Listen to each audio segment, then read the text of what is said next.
इस वीडियो में देखेंगे कि जो प्लास्टिक मटेरियल होते हैं उनके क्या क्या टाइप्स होते हैं, जो इंजेक्शन मोल्डिंग मशीन में किसी भी प्लास्टिक के कंपोनेंट बनाने के लिए हम यूज करते हैं, उसके बारे में हम देखेंगे कि प्लास्टिक मटेरियल क्या होते हैं। देखिए, प्लास्टिक मटेरियल ये मैन्युफैक्चरिंग भी किया जाता है और नेचुरली भी पाया जाता है। तो सबसे पहले हम देखेंगे इसके टाइप्स। इसके दो टाइप्स होते हैं। एक होता है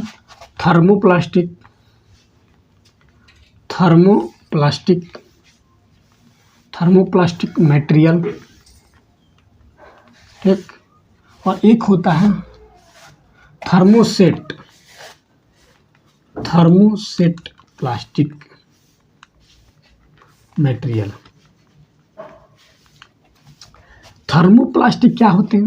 देखिए, थर्मोप्लास्टिक वे प्लास्टिक होते हैं जो दोबारा यूज किया जा सकता है। एक बार ये जो प्लास्टिक मटेरियल होते हैं, इसको अगर हम एक बार इंजेक्शन मोल्डिंग में किसी कंपोनेंट बना दिए तो उसको दोबारा हम बना सकते हैं।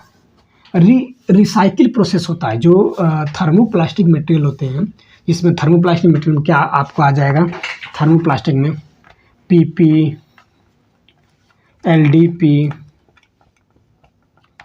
HDP, PVC, POM, ABS, nylon, ये सभी जो मटेरियल है हमारे हैं, ये थर्मोप्लास्टिक मटेरियल में आते हैं। थर्मोप्लास्टिक मटेरियल रिसाइकिल मटेरियल होते हैं। रिसाइकिल मतलब दोबारा यूज किया जा सकता है। अगर एक बार हम इसका कंपोनेंट बना दिए, फिर इसको हम ग्राइंडिंग करके उसको यूज करते हैं, उस मटेरियल को हम थर्मोप्लास्टिक मटेरियल करते हैं। या सेकेंडरी प्रोसेस भी इसमें हो जाता है, उसी को हम रिसाइकलिंग बोलते हैं। तो ये हो गया हमारा क्या, थर्मोप्लास्टिक मटेरियल। अब देखिए हम थर्मोसेट प्लास्टिक मटेरियल क्या होते हैं। थर्मोसेट प्लास्टिक मटेरियल, इसके नाम देखिए, thermoset plastic material UF, MF, urea melamine डिहाइड,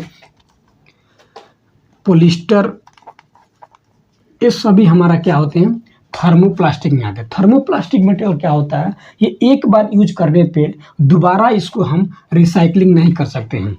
ये बर्न हो जाता है, ये डायरेक्ट क्या होता है, बर्न हो जाता है अगर इसको हम रिसाइकलिंग करेंगे तो।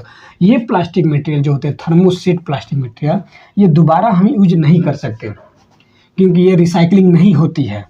ठीक, ये थर्मोप्लास्टिक हो गया, thermoset material. Thermoplastic material recycling होती है, थर्मोसेट प्लास्टिक मटेरियल रिसाइकलिंग नहीं होती है।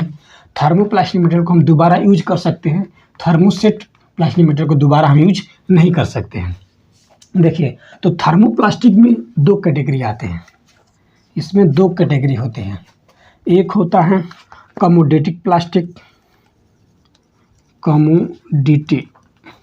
कमोडिटी प्लास्टिक, ठीक, और दूसरा होता है इंजीनियरिंग प्लास्टिक,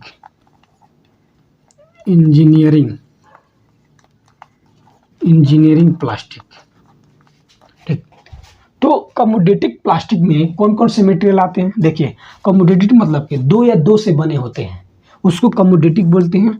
और इंजीनियरिंग प्लास्टिक जिसमें दो या दो से अधिक होते हैं, उसको हम इंजीनियरिंग प्लास्टिक, यानी कि कमोडिटी में PP, ठीक, इसमें PP हो गया, LDP,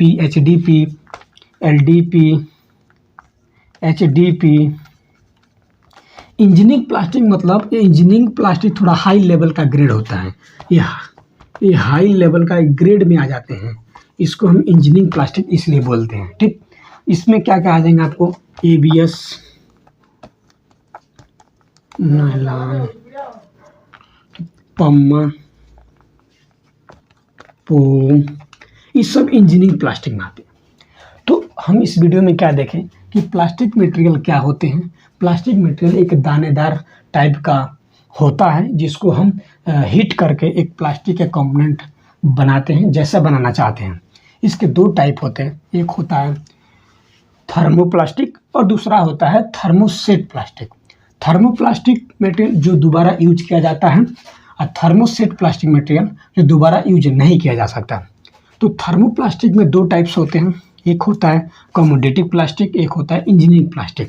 तो कमोडिटी प्लास्टिक में हमारा पीपी आता है, एलडीपी आता है, एचडीपी आता है और बहुत सारे इसमें प्लास्टिक मटेरियल हैं जो कमोडिटी प्लास्टिक में आते हैं। और इंजीनियरिंग प्लास्टिक में हमारा एबीएस, नायलॉन, पम्मा, पूम, इसमें भी बहुत सारे इंजीनियरिंग प्लास्टिक हैं जो हाई लेवल ग्रेड के होते हैं, जिसको हम इंजीनियरिंग